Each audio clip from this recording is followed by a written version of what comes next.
बता रहे हैं आने वाले पूर्णमासी को हमें क्या क्या सामग्री चाहिए, उसकी पूजा विधि और सत्यनारायण की व्रत कथा हम आपको सुनाएंगे।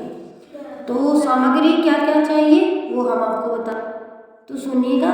सबसे पहले केले के खंभे, पंचपल्लव, कलश, पंचरल, चावल, कपूर, धूप, पुष्पों की माला, श्रीफल, ऋतुफल, अंगवस्त्र, नैवेद्य, कलावा, आम के पत्ते, यज्ञोपति पवित्र वस्त्र, गुलाब के फूल, दीप, तुलसी दल, पान, पंचामृत, दूध, दही, घृत, शहद, शक्कर, केसर और बंधनवार चौकी। तो ये सब सामग्री हमें पूजा विधि में चाहिए। और उसकी पूजा विधि कैसे करते हैं? व्रत करने वाला पूर्णिमा व संक्रांति के दिन प्रातः अथवा सायकाल को स्नान आदि से निवृत्ति होकर पूजा स्थान में आसन पर बैठकर श्रद्धापूर्वक श्री गणेश, गौरी, वरुण, विष्णु आदि सब देवताओं का ध्यान करके पूजन करें और संकल्प करें कि मैं सत्यनारायण स्वामी का पूजन तथा कथा श्रवण सदैव करूँगा। पुष्प हाथ में लेकर नारायण का ध्यान करें। यज्ञोपवीत पुष्प, धूप, नैवेद्य आदि से युक्त होकर स्तुति करें। हे भगवान, मैंने श्रद्धापूर्वक फल, जल आदि सब सामग्री आपको अर्पण की है, इसे स्वीकार कीजिए। मेरा आपको बारंबार नमस्कार है। इसके बाद सत्यनारायण जी की कथा पढ़ें और श्रवण करें। तो श्री सत्यनारायण व्रत कथा कैसे है, पहला अध्याय हम आपको सुना रहे हैं। एक समय नैमिषारण्य तीर्थ में शौनकादि 88,000 ऋषियों ने भी सूत जी से पूछा, हे प्रभु, इस कलयुग में वेद विद्या रहित मनुष्य को प्रभु भक्ति किस प्रकार मिलेगी तथा उन्हें उद्धार कैसे होगा? इसलिए हे मुनि, कोई ऐसा तप कहिए जिससे थोड़ा समय में पुण्य प्राप्त होवे तथा मन वांछित फल मिले।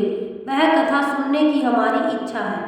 सर्वशास्त्र गाता जी श्री सूत जी बोले, हे वैष्णवे, मैं पूज्य आप सबने प्राणियों के हित की बात पूछी है। अब मैं उस श्रेष्ठ व्रत को आप लोगों से कहूँगा जिस व्रत को नारद जी ने लक्ष्मी नारायण से पूछा था और लक्ष्मीपति मुनि श्रेष्ठ नारद से कहा था, जो ध्यान से सुनो। एक ही समय योगीराज नारद जी दूसरों के हित की इच्छा से अनेक लोकों में घूमते थे। मृत्यु लोक में आ पहुँचे।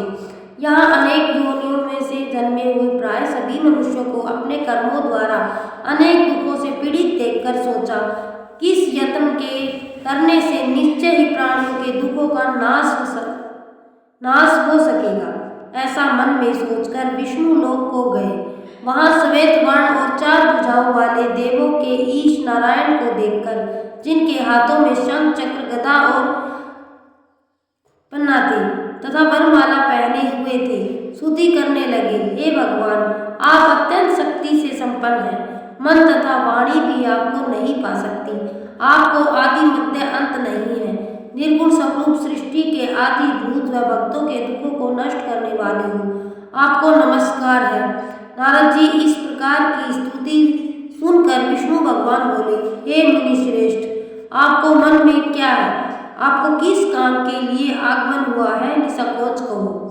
तब नारद मुनि बोले, मृत्यु लोक में सब मनुष्य जो अनेक योनियों में से पैदा हुए हैं, अपने अपने कर्मों के द्वारा अनेक प्रकार के दुखों से दुखी हो रहे हैं। हे नाथ, मुझ पर दया रखते हो तो बतलाइए कि उन मनुष्यों के सब दुख थोड़े से ही प्रयत्न से कैसे दूर हो सकते हैं। तो श्री भगवान जी बोले, हे नारद, मनुष्य की भलाई के लिए तुमने बहुत अच्छी बात पूछी है। जिस काम के करने से मनुष्य मोह से छूट जाता है, वह मैं कहता हूँ, सुनो। बहुत पुण्य देने वाला स्वर्ग तथा मृत्यु लोक दोनों में दुर्लभ एक उत्तम व्रत है। आज मैं प्रेम वश होकर तुमसे कहता हूँ, सत्यनारायण का यह व्रत अच्छी तरह विधि पूर्वक करके मनुष्य आयु पर्यंत यहाँ सुख भोगकर मरने पर मोक्ष को प्राप्त होता है।